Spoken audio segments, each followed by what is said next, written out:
Hi, my name is Deb and this is DG Reads. Welcome back to my channel. I'm here today to do a little wrap up since I've finished my coursework for the Spring Equinox of the Magical Readathon for my alchemist calling.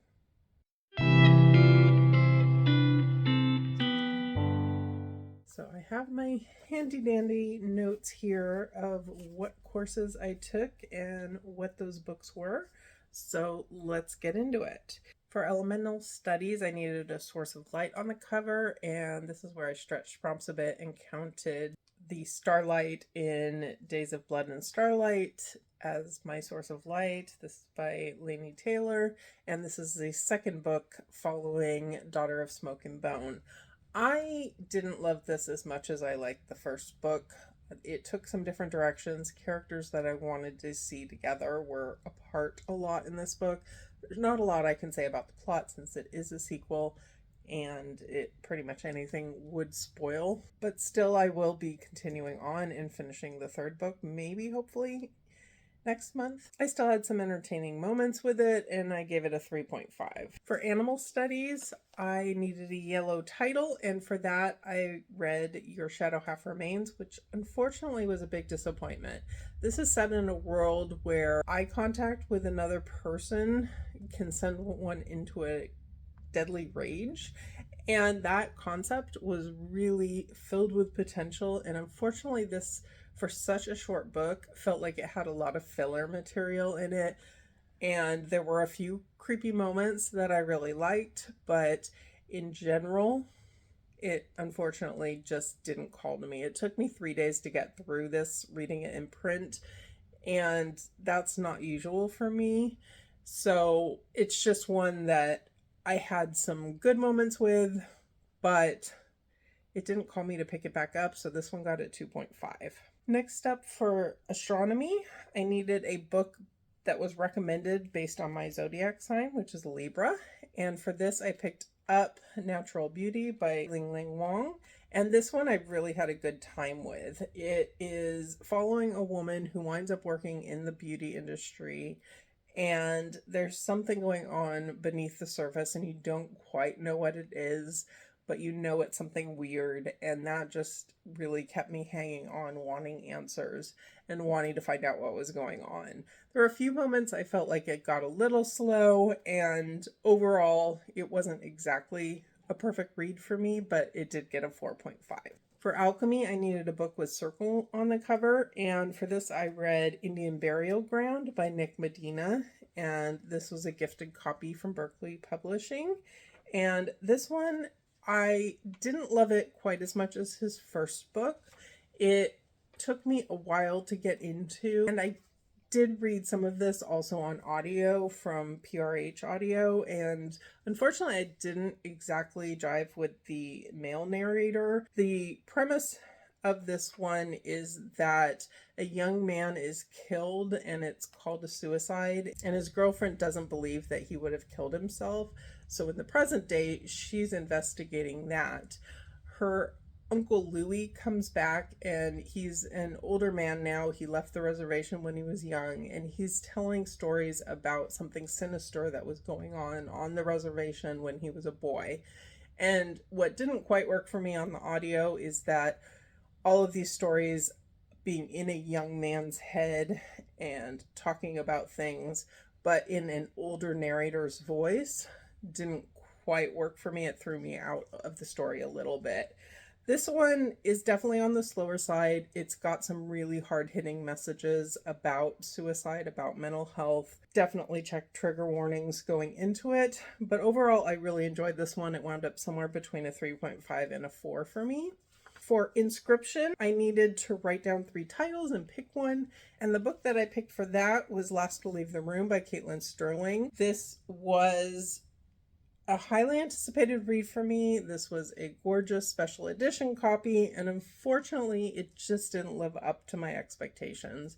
I knew going into it I needed to try to temper my expectations a bit because people I trusted didn't give this super high ratings, but since I've enjoyed this author in the past, I was still hopeful, and it had a lot of really interesting concepts. There's a city, it's sinking. This woman that we're following, her basement is growing and a door emerges and a duplicate copy of herself comes out of it. And there really is a lot of intrigue with this. It just didn't get into the creepy moments I was hoping for to match this super creepy cover.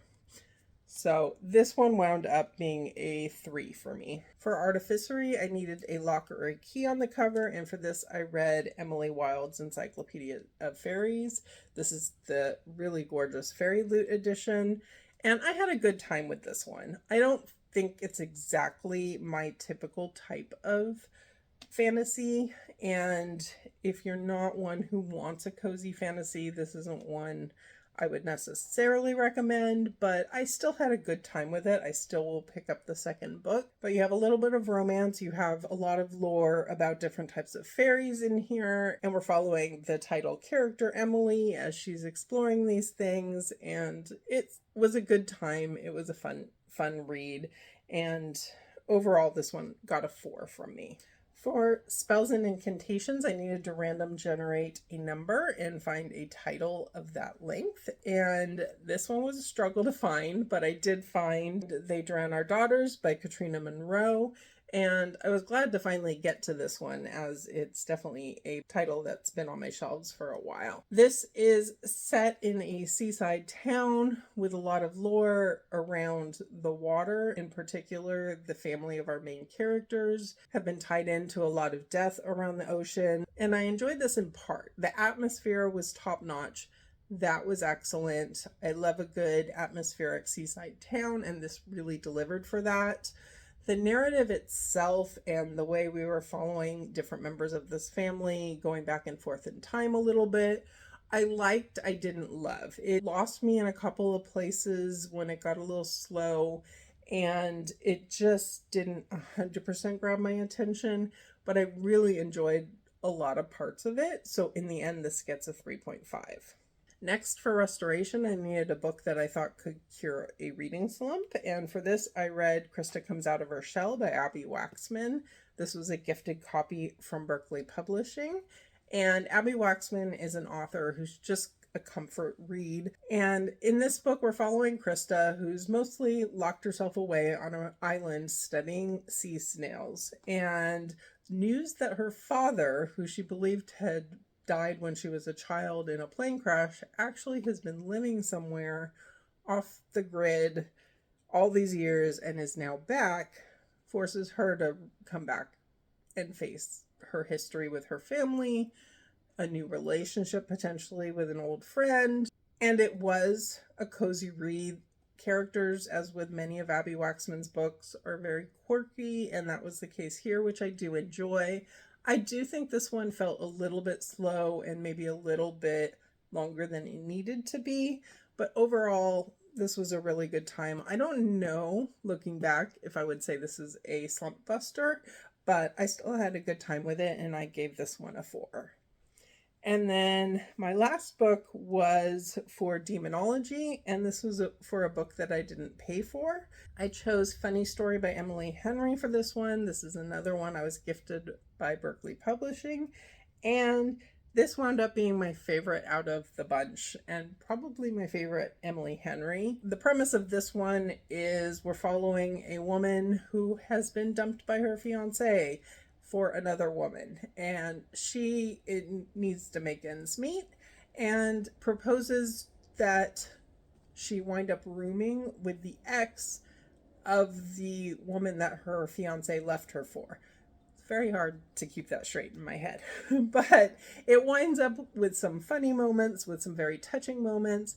This is one of those books where there is a romance plotline going on, and it's pretty clear to see what direction it's going to be heading. But also there's a lot more going on. There's a lot of self-discovery for our heroine. And I really like that there isn't the focus solely on getting into another relationship to solve a breakup.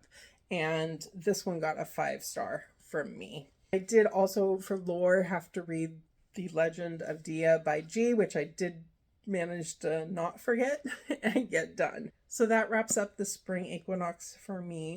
I'm still working on the side quest. I won't talk about any of those books here because I don't want to spoil the surprises that G has in that lore quest, but I've been having fun uncovering the clues that she's laid out for us and look forward to continuing on with that as well. So that's it for me today. I'm looking forward to being back with you when the autumn equinox hits and I have a new TBR to tackle. Thank you so much for being here. If you're participating in the Magical Readathon, let me know how it's going for you.